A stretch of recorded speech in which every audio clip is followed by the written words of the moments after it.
Hey everyone, I am Nathaniel Rufflejance, and this is Prime News.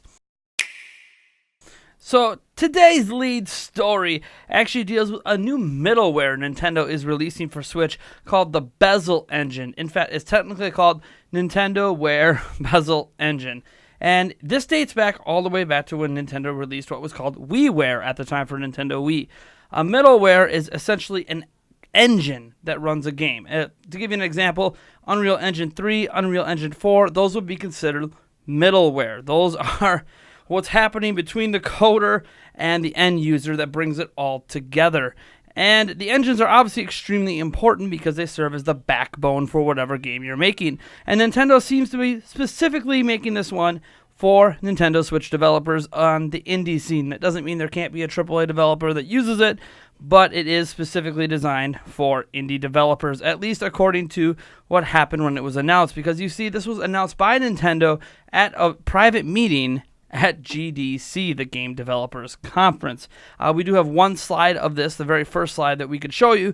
The rest of it obviously was never released publicly. So it's still in development as far as we're aware. It is not available for developers yet, but it is going to be available eventually. And again, probably exclusive to Switch, and it makes a lot of sense considering that one major issue that Switch developers, especially on the smaller size, have to deal with is that there are technically two specs for Switch when it comes to docked mode and portable mode, and that seamless transition. Presumably, this middleware will be able to handle that flawlessly and make it quite easy for developers to deal with. So we shall see what happens in the future, and when a game gets announced that's actually being created with it.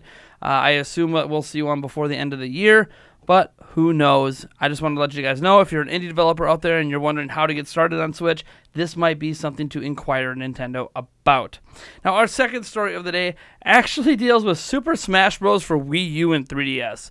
Yes, we're talking about those games because it has been unveiled through a translation that the data from the Wii U and 3DS polls used to pick what characters would be added to those games will be used in future Smash games, which essentially means that any characters that were not included that won voting polls could potentially appear in Super Smash Bros. For Switch. Yes, King K. Rool, I'm looking at you.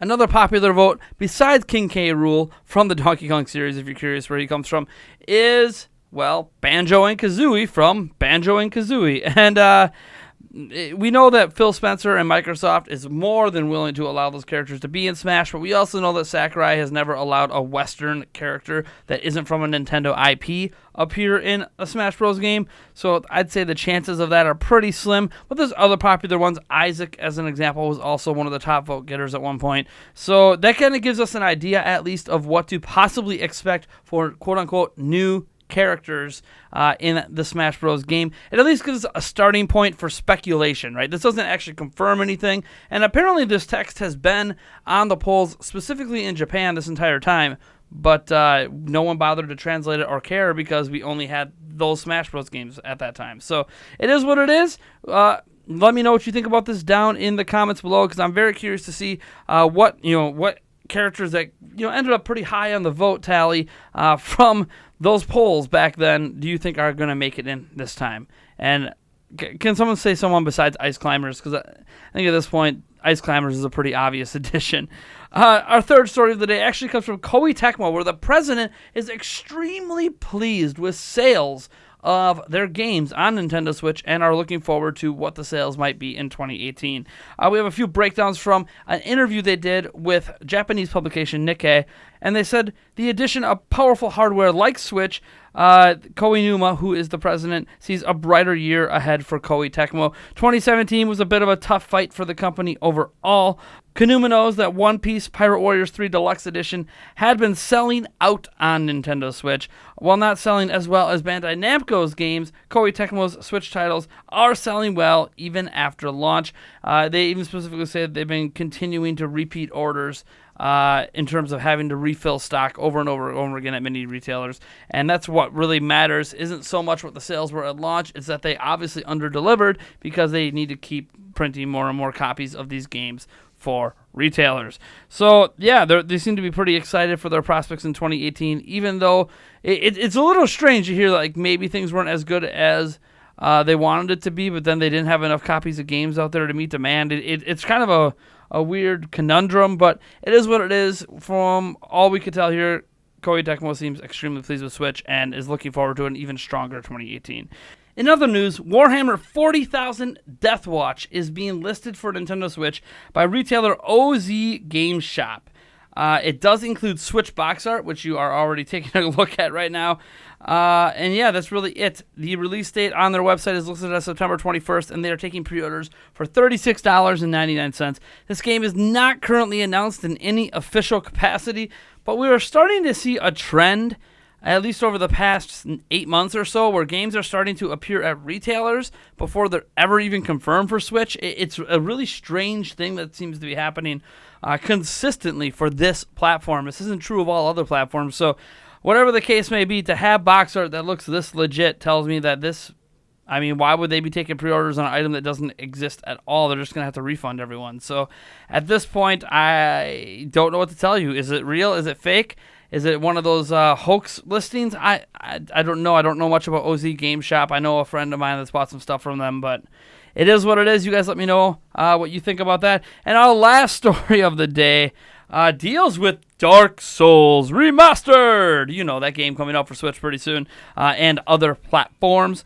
Well, there's been a ton of news coming out for it, and while I could spend probably the next 20 minutes going over every piece of information out there, instead what I am going to do is go over IGN's breakdown of their experience with the game and what new information they uncovered, just because they're one of the more trusted outlets out there. And yeah, what we learned is that the graphics on Switch, we've actually known this, but they kind of reconfirm it. It'll have a 1080p resolution at 30 FPS when docked to the TV, and 720p resolution at 30 FPS when in handheld mode. That's specific to Nintendo Switch. It is 60 FPS and 1080p for all other systems. For online multiplayer, the maximum number of players online has increased from 4 to 6. The dried finger item will be needed to play with 6 players. The dried finger has been moved from the painted world of Arameus level to the Undead Burge Merchant to be obtainable earlier in the game. The dried finger location in the painted world has been replaced with a Twin Humanities item. Password matchmaking is now available, similar to Dark Souls 3. When a player is summoned, a player matchmaking the player level will be synced. It's now easier for friends to be matched with each other. When the guest player's character level and weapon is higher than that of the host player, the level will be adjusted accordingly. Healing items will not be available during PvP, with the exception of the Estus flasks. To prevent long and drawn-out battles, the number of Estus flasks is halved for phantoms. When a player defeats an invading phantom, their Estus flask is restored. Players can turn on and off global matchmaking. Players can now prevent matching red phantoms from seeing their white sign soapstone sign. Players can no longer summon ally phantoms consecutively when in combat with enemy phantoms. In online play, players who are outside of the host parameter range will not be matched with each other. The players can still be matched via password matching. In the arena, 3v3 and 6-player deathmatch have been added. Arena battles can also use password matching, and respawn points will be random. Players can select the number of usable items, such as consumable souls or covenant items, to use instead of one at a time as in the original game. The number of languages has been increased to the number found in Dark Souls 3. A bonfire has been added next to Vamos the blacksmith.